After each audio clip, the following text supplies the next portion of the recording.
Chapter 13, Complicated Abe. When we think of Abraham Lincoln, we think Honest Abe, black suit, white shirt, top hat, beard. The great emancipator. One of the best, or at least most known and most loved presidents in America's history. That's what we're taught. But Lincoln wasn't that simple.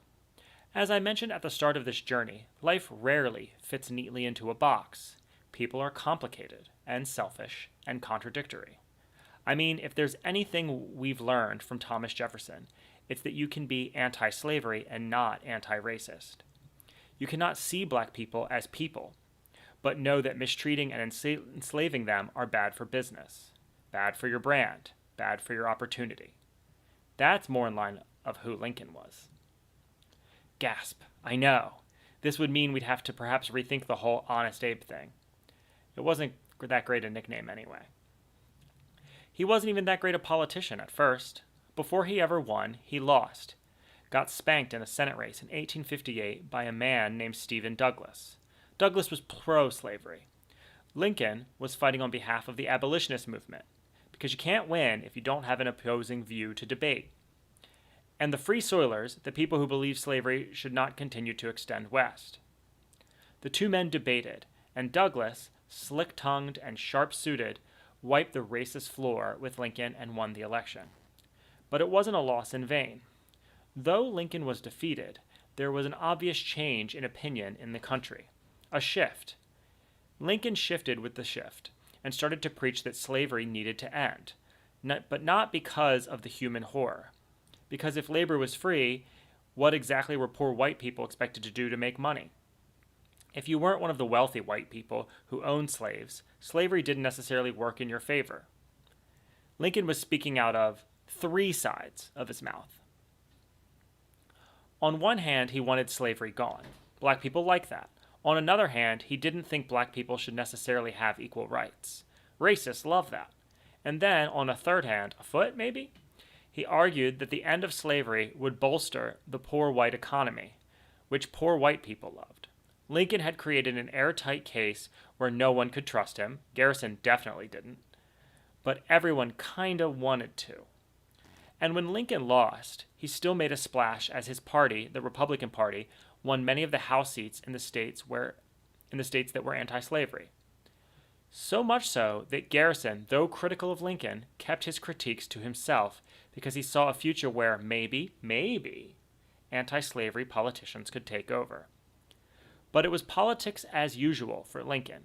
Because he'd taken an anti-slavery approach against Stephen Douglas, the Republicans were labeled Black Republicans, which was the worst thing to be called, obviously.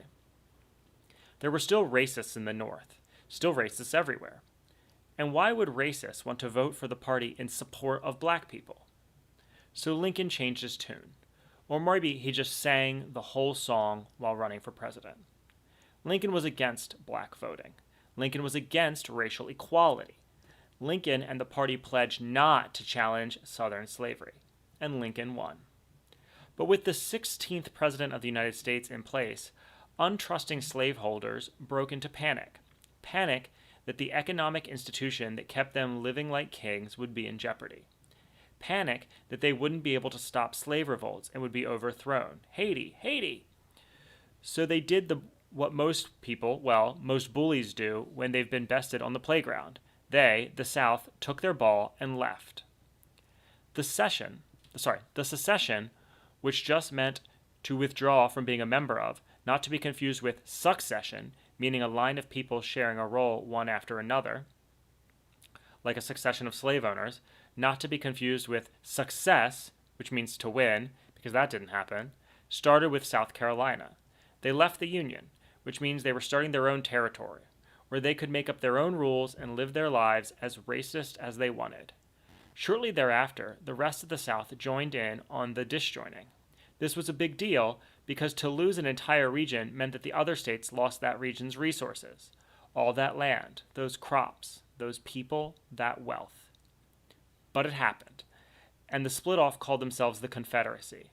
They voted in their own president, Jefferson Davis, who had declared that black people should never and would never be equal to whites. There were now two governments, like rival gangs. And what we have and what have gangs always done when one gang feels their turf is being threatened? Fight. Welcome to the Civil War. The biggest change agent in the war was that slaves wanted to fight against their slave owners and therefore join Northern soldiers in battle. They wanted the chance to fight against the thing that had been beating them, raping them, killing them. So, the first chance they got, they ran. They ran by the droves. They ran north to cross into the Union and join the Union Army. Anything for freedom, and then got sent back. Anything for slavery. Union soldiers were enforcing the Fugitive Slave Act, which mandated that all runaways be returned to their owners. This was the summer of 1861, but by the summer of 1862, the Slave Act had been repealed, and a bill passed that declared all Confederate-owned Africans who escaped the Union lines or who resided in territories occupied by the Union to be forever free of their servitude. And it was this bill that would morph into an even bolder bill by Lincoln just 5 days later. All persons held as slaves within any state under rebel control, that's important, shall then, thenceforward, and forever be free. Just like that. Lincoln was labeled the Great Emancipator, but really, black people were emancipating themselves. By the end of 1863, 400,000 black people had escaped their plantations and found Union lines, meaning 400,000 black people found freedom, or at least the potential for it, because let's not pretend that life in the North, life across the Union lines, was immediately sweet. It wasn't some bastion of peace and acceptance. The Union believed most of the same hype about black people as the Confederacy. The only difference was they'd pushed past owning them a little sooner. But their feelings towards black people, that they were lazy and savage and blah blah blah, were the same. On top of that, there were many black people who feared that freedom would be nothing without land. What good was it to be free if they had nowhere to go and no way to build a life for themselves? And what about voting? These were a couple of the questions at hand, a few of the issues Lincoln was trying to work through. What he was comfortable with, however, was the way black people praised him, and they'd run up to him in the street, drop to their knees, and kiss his hands. And when the Civil War finally ended in April 1865, on the 11th day of that same month, Lincoln delivered his plans for Reconstruction. And in that plan, he said what no president had ever said before him, that blacks, the intelligent ones, should have the right to vote. No wonder 3 days later he was shot in the back of the head.